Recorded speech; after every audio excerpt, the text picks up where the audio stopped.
listening to the Betmaker Show.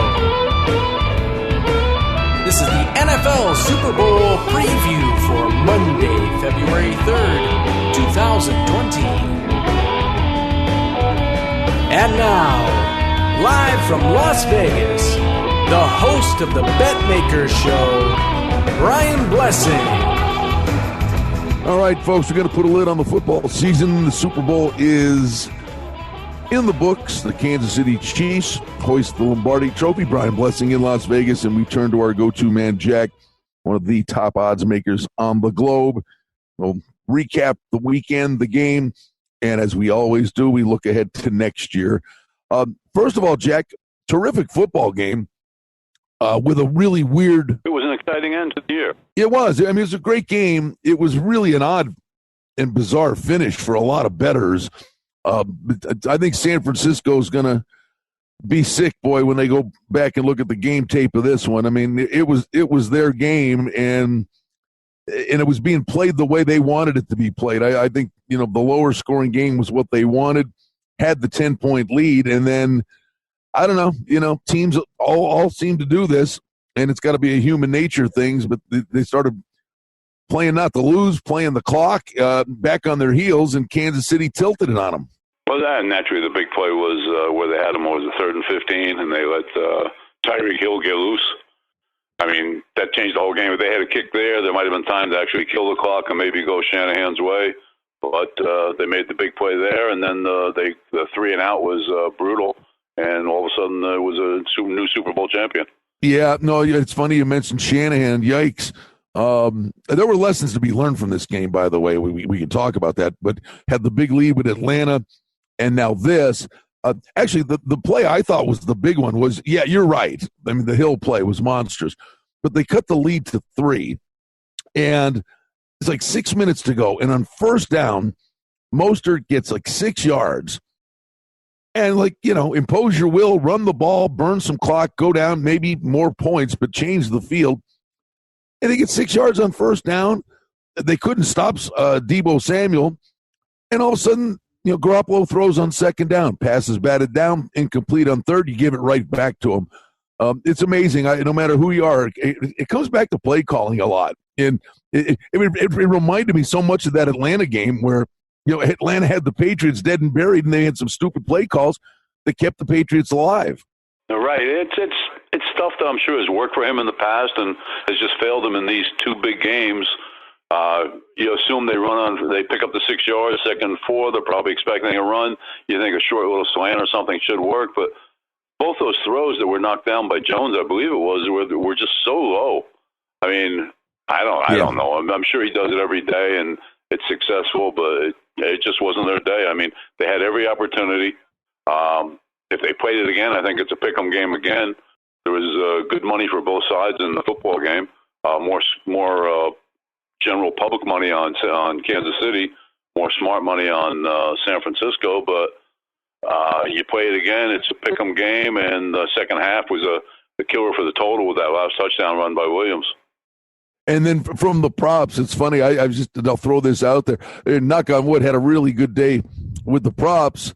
But the one, I guess it's a story to tell, but it's a lesson to be learned. I had Mahomes over, but the number had gone up. But I bet Mahomes over 32.5 rushing yards. Well, he goes over it. He's like at 41, 42, something like that.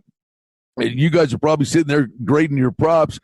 All of a sudden, instead of just kneeling down, Mahomes takes the snap, goes back like 10 yards on the one play and kneels down, and then he does it again, and not even thinking anything, thinking that's a win. And all of a sudden, at the end of the day, Mahomes has 28 rushing yards. I mean, he talk about one of the worst beats ever. It's odd. I mean, it was when you do something like that, you remember it all forever. Well, I mean, specifically, I will remember that to never play a quarterback over rushing yards again. I mean, he easily got it, but at the end, it's odd. The kneel downs, I guess, maybe never even considered that those technically are counted as rushing plays. The kneel down is lost yardage. Anyway, but then the late touchdown, it changed everything. I mean, teasers, Anything, if for the players and those that are out there listening, I mean, you got the Niners, you're walking away going, what happened? Right. I mean, you're up 10 in the fourth quarter with an equal team. I mean, you're a pretty prohibitive favorite. There's no doubt about it. But listen, Kansas City, good for Andy Reid. Actually, I thought personally, and that was the one thing we were right about, was somebody could go nuts and Mahomes would scoop the MVP. That's why he was odds on to be the MVP. I thought you could have made a really strong case. I thought Deebo Samuel looked like a lock to be the MVP. Then the Niners lose the game. I thought you could make a strong case for Damien Williams in that game.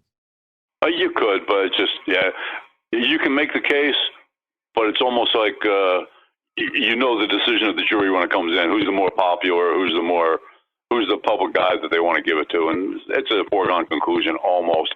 For Williams to win that, he would have to dominate it all. And with them coming back and Mahomes hitting those big passes, I think I would have voted the same way. Let's make some money tonight.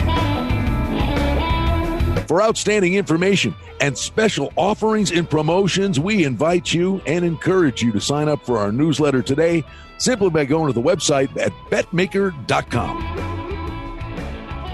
Okay, so we'll wrap it up from the book's perspective. Was that a great result in that? I think if you thought it was correlated, San Fran and the under, or KC and the over, for it to be KC and the under, was that a terrific result? No, it was an average game. Okay. It was nothing to talk about either way. Wow. Now, if San Francisco had won, it would have been a very good game. Oh, okay. There you go. Well, as is our custom, Jack, we turn the page, right? I mean, on to the next day, on to the next thing. But instantly, we look ahead to next year, and we're sitting here looking at the Chiefs and the Ravens, the Niners, the Saints, the Patriots, the Packers, kind of the top six in terms of odds for next year. KC's the favorite in that 6-1 range. But I think there's some other teams that I think, Tennessee, clearly we'll see what they do with Tannehill. Buffalo with their defense took strides forward. And then with free agency in the draft, anybody can turn their fortunes around. But we're always in look-ahead mode. Right. I mean, you have to wait for the off season for some transactions to occur just to get an idea of what's going to happen. Because as you said, free agency and a good draft, and all of a sudden you can go from a 500 ball club to 10-6. Well, how would you grade the season from the book's perspective, overall, from preseason all the way? It was a good season. Yeah. It was a good. They're really. I don't remember the Armageddon Sunday. I mean, it seems like every 3-4 years there's that Armageddon Sunday where, there's 10 favorites, or 10, 11, 12 favorites that win, favorites and over, and the books get whipsawed. I don't remember the Armageddon Sunday. Honestly, if it occurs, I remember it that Monday morning, and then you could ask me later in the year, and I would have forgotten all about it. I mean, it just goes week by week. And this year, as you said, I don't think there was any really bad weeks. And even the Super Bowl, even with having the loser, it ended up being okay. It was just a mixed match of, nothing to talk about. You can only control what you can control, right, Jack? Yep, there's nothing else you can do. Well, listen, I want to thank you because it was spectacular going through this football season with you, picking your brain, getting the information, early numbers in the week, anticipating where these numbers are going to go. Really a fun, full first year with you, and we always greatly appreciate your time. But as is our custom, we're looking ahead. Odds are up for next year's football. And my friend, before you know it, we'll have the draft free. Well, we got what do we got now? We got the combine coming up. Then we've got the draft, free agency, and before you know it, put your feet up for a few months. They'll be back in camp. You've got it. And baseball season in the meantime. Amen to that. All right, Jack, great information. It was a wild football season. Thank you, Brian. Pleasure working with you. Betmaker, let's make some money tonight. Well, that's the Betmaker Show for now. We publish multiple times each week. We'd like to thank you for listening, and if you liked what you heard, please take a moment to leave a rating and review. or subscribe to our show feed, or share our show with a friend or two and help us grow the show. We very much appreciate it. Visit us on the web at betmaker.com. And reminder to sign up for the newsletter. Thanks to our engineer, Darren Vandermolen, and producer, Mike Gallivan. The Betmaker Show is a production of Cardinal Marketing Incorporated. Betmaker is a registered trademark. Any rebroadcast, reproduction, or other use of this content without the express written consent of Cardinal Marketing Incorporated is strictly prohibited.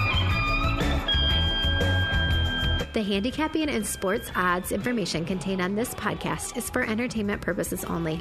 Please confirm the wagering regulations in your jurisdiction, as they vary from state to state, province to province, and country to country. Using this information to contravene any law or statute is prohibited.